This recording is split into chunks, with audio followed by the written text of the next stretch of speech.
Assalamualaikum warahmatullahi wabarakatuh. Perkenalkan, nama saya Nurul Izza Nurhaliza dengan NIM 106199074 dari kelompok 3. Di sini saya akan menjelaskan gambar gigi yang saya gambar, yaitu gigi 41, 42, dan 43. Dan untuk gigi 41-nya ini, di pandangan labialnya ini, bentuknya ini seperti kapak. Dan sudut mesioinsisalnya ini 90 derajat dan juga distoinsisalnya ini sama 90 derajat juga. Dan untuk titik kontaknya ini dekat dengan insisal dan akarnya ini kadang-kadang mengarah ke distal, berbelok ke arah distal.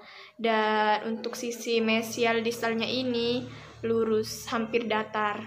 Dan kemudian mengecil membentuk cervical line yang melengkung ke arah apex.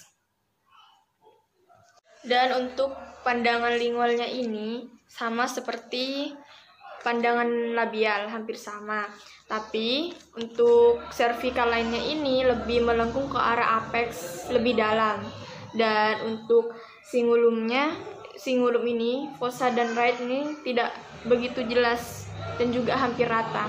Dan pada pandangan mesialnya ini, permukaan labialnya ini cembung dari cervical line sampai 1/3 cervix, kemudian lurus ke arah insisal.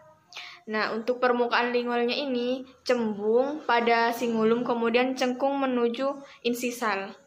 Dan insisal right-nya ini agak ke arah lingual. Dan garis luar akar sebelah labial ini dan lingual lurus dan kurang lebih 1/3 apex, mengecil ke arah apex. Dan untuk pandangan distalnya ini sama seperti pandangan mesialnya. Dan yang berbeda ini, cervical line-nya ini melengkung ke arah insisal tetapi kurang dari 1/3 cervical. Dan pada pandangan insisalnya ini terlihat permukaan labial ini lebih besar daripada permukaan lingualnya. Dan sisi mesial dan distal sama simetris, dan permukaan labial ini terlihat banyak sebab insisal edge-nya lebih ke arah lingual dan ukuran labiolingualnya ini lebih besar daripada mesiodistalnya.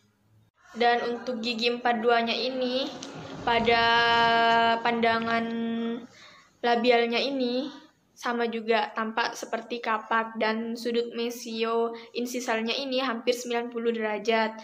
Dan untuk sudut distoinsisalnya ini agak bulat dan garis insisalnya turun dari mesial ke arah distal dan terlihat seperti U, kalau insifus satu bawah seperti V.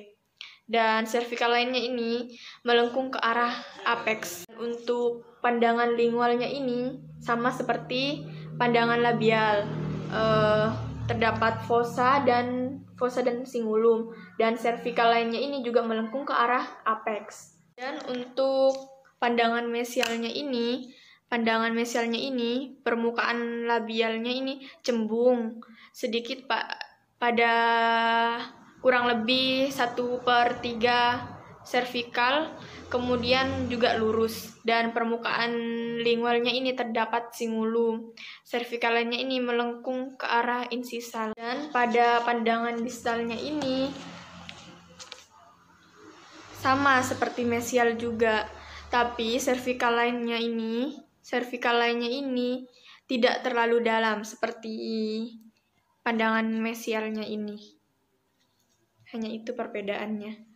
Pada pandangan insisalnya ini, permukaan labial ini lebih besar dari permukaan lingual, dan juga garis insisalnya ini agak miring, di mana sebelah distal lebih ke arah lingual. Dan pada gigi 43 ini, pada pandangan labialnya ini mempunyai dua lereng, yaitu mesial dan distal, di mana lereng mesialnya ini lebih pendek dari lereng distalnya, dan jarak mesiodistalnya ini lebih kecil dari distal caninus atas, dan titik kontak mesialnya ini kurang lebih 1/4 insisal sedang, dan titik kontak distalnya ini kurang lebih 1/3 insisal, dan servikal lainnya ini hampir seperti 1/2 lingkaran dan melengkung ke arah apex. Dan untuk pandangan lingualnya ini hampir sama seperti yang labial, tapi terdapat singulum, rig, dan fosanya juga tidak begitu jelas, dan servikal lainnya itu melengkung ke arah apex. Dan untuk pandangan mesialnya ini, pada bagian insisalnya ini tebal, dan puncak kapsnya ini agak ke arah lingual. Servikal lainnya ini melengkung ke arah insisal juga. Dan pada pandangan distalnya ini sama seperti pandangan mesialnya ini, tapi servikal lainnya ini tidak sedalam yang mesial. Tidak sama servikal lainnya. Dan untuk pandangan insisalnya ini, permukaan labialnya ini lebih lebar dari permukaan lingualnya, dan garis insisalnya ini miring ke arah lingual. Baik, mungkin itu saja yang bisa saya jelaskan. Mohon maaf apabila ada kekurangan.